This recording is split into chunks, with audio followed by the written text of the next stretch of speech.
Welcome to Dreamful Podcast, bedtime stories for slumber. I would like to start off this episode by thanking our newest supporter, Sabrina Arnovitz. Thank you so much, Sabrina, and I hope you have the sweetest of dreams. If you'd like to support the show and gain access to the subscriber-only episodes while receiving a shout-out, visit dreamfulstories.com, and on the support page, find a link to become a Buzzsprout supporter or subscribe via Supercast if you listen on Spotify. As a podcaster, finding balance in my life is essential, and that includes the water I choose to nourish my body and soul. The tap water in my hometown tastes like chlorine and has arsenic, which can cause headaches. That's why I love my AquaTrue water purifier. AquaTrue purifiers require no installation or plumbing, which is perfect for people like me who live in a rental. Their 4-stage reverse osmosis purifier removes 15 times more contaminants than ordinary pitcher filters. And it's truly the most delicious water I've ever tasted, so I drink a lot more than I used to. Their proprietary purification technology is certified to remove over 80 of the most harmful contaminants. Imagine, no traces of chlorine, fluoride, arsenic, nitrate, or those elusive PFAs, the forever chemicals that linger in our water. Plus, their filters last from 6 months to 2 years, which is much longer than my fridge filter.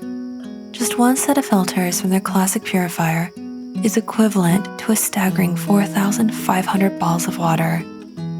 AquaTrue comes with a 30-day money-back guarantee and even makes a great gift.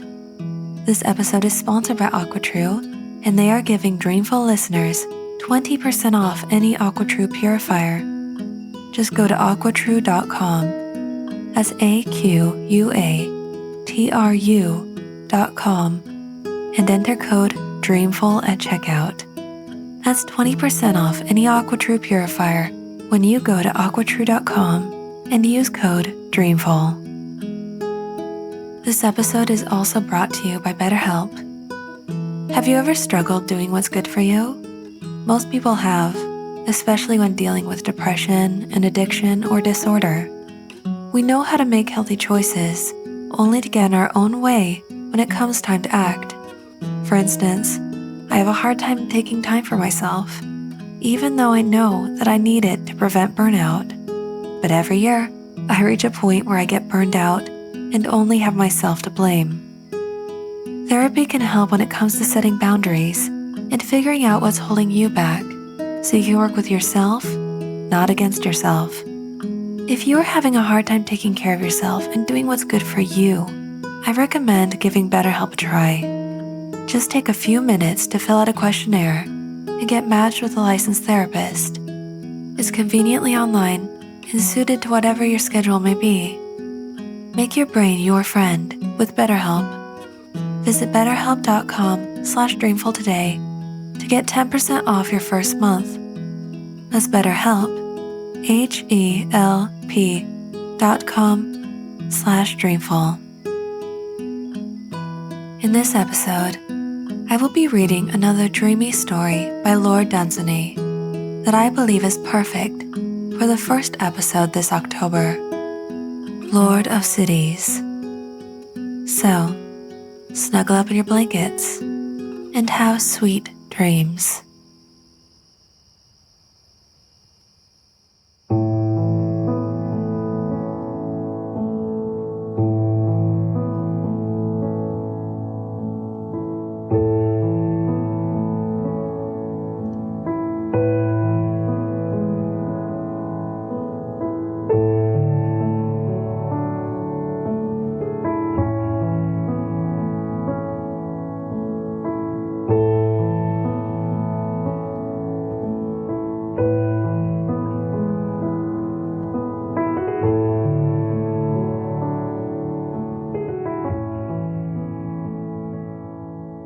I came one day upon a road that wandered so aimlessly that it was suited to my mood.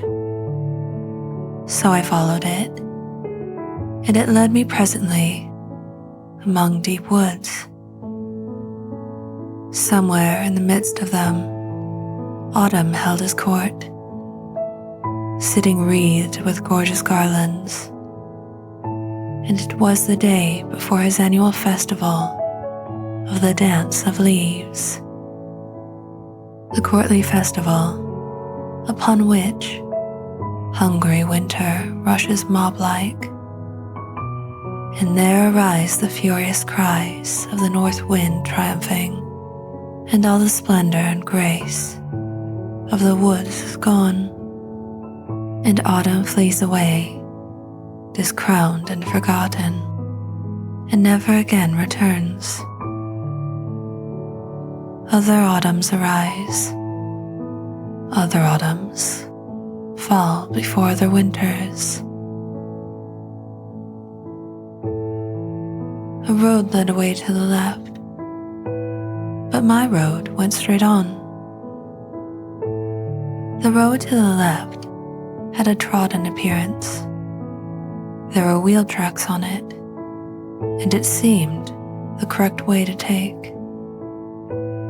It looked as if no one could have any business with the road that led straight on and up the hill. Therefore, I went straight on and up the hill.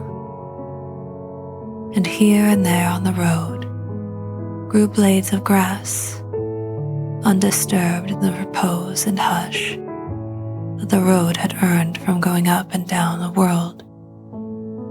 For you can go by this road, as you can go by all roads, to London, to Lincoln, to the north of Scotland, to the west of Wales, and to Wrellisford where roads end. Presently, the woods ended, and I came to the open fields, and at the same moment to the top of the hill, and saw the high places of Somerset and the downs of Wilt spread out along the horizon. Suddenly, I saw underneath me the village of Wrellisford, with no sound at its street, but the voice of the Wrellis roaring as he tumbled over a weir above the village. So I followed my road down over the crest of the hill, and the road became more languid as I descended, and less concerned with the cares of a highway. Here, a spring broke out in the middle of it, and here another. The road never heeded. A stream ran right across it. Still, it struggled on. Suddenly, it gave up the minimum property that a road should possess, and, renouncing its connection with high streets, its lineage of Piccadilly, shrank to one side and became an unpretentious footpath. Then it led me to the old bridge over the stream, and thus I came to Wrellisford, and found after traveling in many lands a village with no wheel tracks in its street. On the other side of the bridge, my friend the road struggled a few yards up a grassy slope, and there ceased. Over all the village hung a great stillness, with the roar of the Wrellis cutting right across it. And there came occasionally the bark of a dog that kept watch over the broken stillness and over the sanctity of that untraveled road. That terrible and wasting fever that, unlike so many plagues, comes not from the east, but from the west. The fever of hurry had not come here. Only the Wrellis hurried on his eternal quest. But it was a calm and placid hurry. that gave one time for song.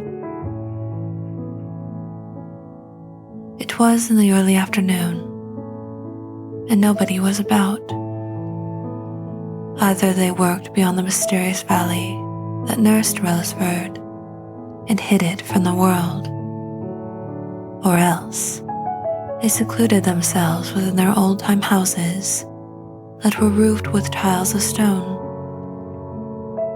I sat down upon the stone bridge and watched the Wrellis, who seemed to me to be the only traveler that came from far away into this village where roads end, and passed on beyond it. And yet, the Wrellis comes singing out of eternity and tarries for a very little while in the village where roads end, and passes on into eternity again. And so surely do all that dwell in Wrellisford. I wondered as I leaned upon the bridge in what place the Wrellis would first find the sea, whether, as he wound idly through meadows on his long quest, he would suddenly behold him, and leaping down over some rocky cliff, take to him at once the message of the hills, or whether, widening slowly into some grand and tidal estuary, he would take his waste of waters to the sea, and the might of the river should meet the might of the waves, like two emperors clad in gleaming mail, meeting midway between two hosts of war. And the little Wrellis would become a haven for returning ships, and a setting out place for adventurous men. A little beyond the bridge, there stood an old mill with a ruined roof, and a small branch of the Wrellis rushed through its emptiness shouting, like a boy playing alone in a corridor of some desolate house. The mill wheel was gone, but there lay still great bars and wheels and cogs, the bones of some dead industry. I know not what industry was once lord in that house. I know not what retinue of workers mourns him now. I only know who is lord there today, in all those empty chambers. For as soon as I entered, I saw a whole wall draped with this marvelous black tapestry, without price, because inimitable and too delicate to pass from hand to hand among merchants. I looked at the wonderful complexity of its infinite threads. My fingers sank into it for more than an inch without feeling the touch. So black it was, and so carefully wrought, somberly covering the whole of the wall, that it might have been work to commemorate the deaths of all that ever lived there, as indeed it was. I looked through a hole in the wall into an inner chamber where a worn-out driving band went among the many wheels, and there this priceless, inimitable stuff not merely clothed the walls, but hung from bars and ceiling in beautiful draperies, in marvelous festoons. Nothing was ugly in this desolate house, for the busy artist soul of his present lord had beautified everything in its desolation.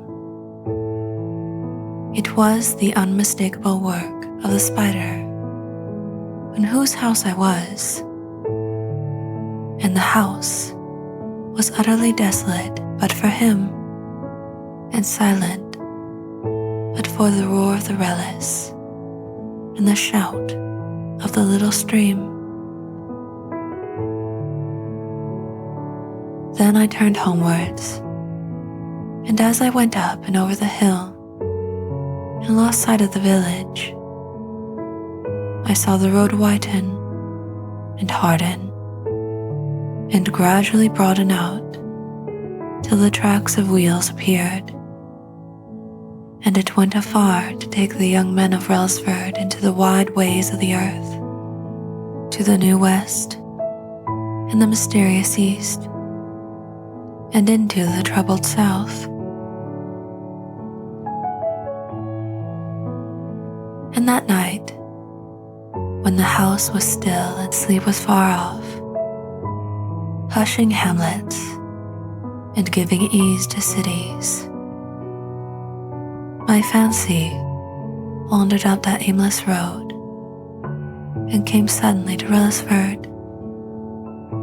And it seemed to me that the traveling of so many people for so many years between Wrellisford and John O'Groats, talking to one another as they went, or muttering alone, had given the road a voice.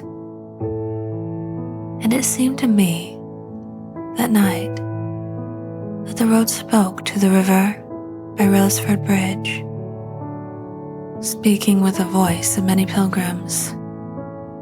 And the road said to the river, "I rest here. How is it with you?" And the river, who is always speaking, said, "I rest nowhere from doing the work of the world. I carry the murmur of inner lands to the sea, and to the abysses, voices of the hills." "It is I," said the road, "that do the work of the world, and take from city to city the rumor of each. There is nothing higher than man in the making of cities. What do you do for man?" And the river said, "Beauty and song are higher than man. I carry the new seaward of the first song of the thrush after the furious retreat of winter northward, and the first timid anemone learns from me that she is safe and that spring has truly come. Oh, but the song of all the birds in spring is more beautiful than man, and the first coming of the hyacinth more delectable than his face. When spring is fallen upon the days of summer, I carry away with mournful joy, at night, petal by petal, the rhododendron's bloom. No lit procession of purple kings is nigh so fair as that. No beautiful death of well-beloved men hath such a glory of forlornness. And I bear far away the pink and white petals of the apple blossom's youth, when the laborious time comes for his work in the world and for the bearing of apples. And I am robed each day and every night anew with the beauty of heaven, and I make lovely visions of the trees. But man, what is man? In the ancient parliament of the elder hills, when the grey ones speak together, they say naught of man, but concern themselves only with their brethren the stars. Or when they wrap themselves in purple cloaks at evening, they lament some old irreparable wrong, or, uttering some mountain hymn, all mourn the set of the sun. Your beauty, said the road, and the beauty of the sky, and of the rhododendron blossom, and of spring, live only in the mind of man, and except in the mind of man, the mountains have no voices. Nothing is beautiful, that has not been seen by man's eye. Or if your rhododendron blossom was beautiful for a moment, it soon withered and was drowned, and spring soon passes away. Beauty can only live on in the mind of man. I bring thought into the mind of man, swiftly from distant places every day. I know the telegraph. I know him well. He and I have walked for hundreds of miles together. There is no work in the world except for man and the making of his cities. I take wares to and fro, from city to city. My little stream in the field there, said the river, used to make wares in that house for a while once. Ah, said the road, I remember, but I brought cheaper ones from distant cities. Nothing is of any importance but making cities for man. I know so little about him, said the river, but I have a great deal of work to do. I have all this water to send down to the sea, and then tomorrow, or next day, all the leaves of autumn will be coming this way. It will be very beautiful. The sea is a very, very wonderful place. I know all about it. I have heard shepherd boys singing of it, and sometimes, before a storm, the gulls come up. It is a place all blue and shining and full of pearls, and has in it coral islands and isles of spice, and storms and galleons, and the bones of drake. The sea is much greater than man. When I come to the sea, he will know that I have worked well for him. But I must hurry, for I have much to do. This bridge delays me a little. Some day, I will carry it away. Oh, you must not do that, said the road. Oh, not for a long time, said the river. Some centuries, perhaps. And I have much to do besides. There is my song to sing, for instance, and that alone is more beautiful than any noise that man makes. All work is for man, said the road, and for the building of cities.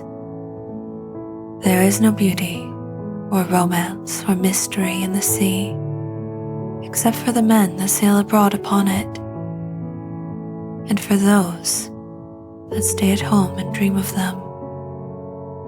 As for your song, it rings night and morning, year in, year out, in the ears of men that are born in Wrellisford. At night, it is part of their dreams.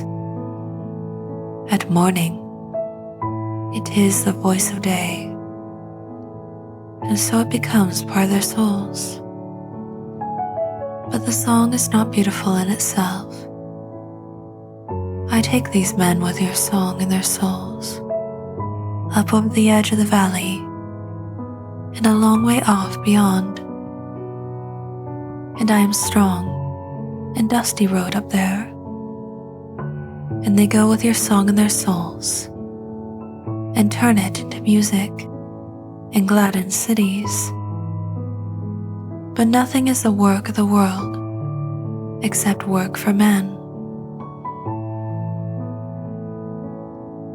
I wish I was quite sure about the work of the world, said the stream. I wish I knew for certain for whom we work. I feel almost sure that it is for the sea. He is very great and beautiful. I think that there can be no greater master than the sea. I think that someday he may be so full of romance and mystery and sound of sheep bells and murmur of mist-hidden hills, which we streams shall have brought him, that there will be no more music or beauty left in the world, and all the world will end, and perhaps the streams shall gather at last, we all together, to the sea, or perhaps the sea will give us at last unto each one his own again, giving back all that he has garnered in the years, the little petals of the apple blossom, and the mourned ones of the rhododendron, and our old visions of the trees and sky. So many memories have left the hills, but who may say? For who knows the tides of the sea? Be sure that it is all for man, said the road, for man in the making of cities.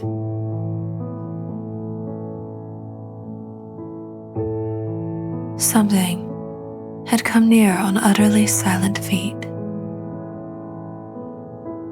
Peace, peace, it said. You disturb the queenly night, who, having come into this valley, is a guest in my dark halls. Let us have an end to this discussion. It was the spider who spoke. The work of the world is making of cities and palaces, but it is not for man. What is man? He only prepares my cities for me and mellows them. All his works are ugly. His richest tapestries are coarse and clumsy. He is a noisy idler. He only protects me from mine enemy, the wind, and the beautiful work in my cities, the curving outlines and the delicate weavings, is all mine. 10 years to 100 it takes to build a city. For 500 or 600 more it mellows, and is prepared for me. Then I inhabit it, and hide away all that is ugly, and draw beautiful lines about it, to and fro. There is nothing so beautiful as cities and palaces.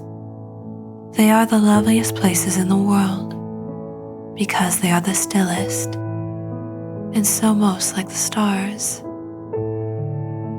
They are noisy at first for a little, before I come to them. They have ugly corners not rounded off yet, and coarse tapestries. And then they become ready for me and my exquisite work, and are quite silent and beautiful. And there I entertain the regal nights, when they come there jeweled with stars, and all their train of silence, and regale them with costly dust. Already nods in a city that I wot of, a lonely sentinel whose lords are dead, who grows too old and sleepy to drive away the gathering silence that infests the streets. Tomorrow I go to see if he be still at his post. For me, Babylon was built, and still men build my cities.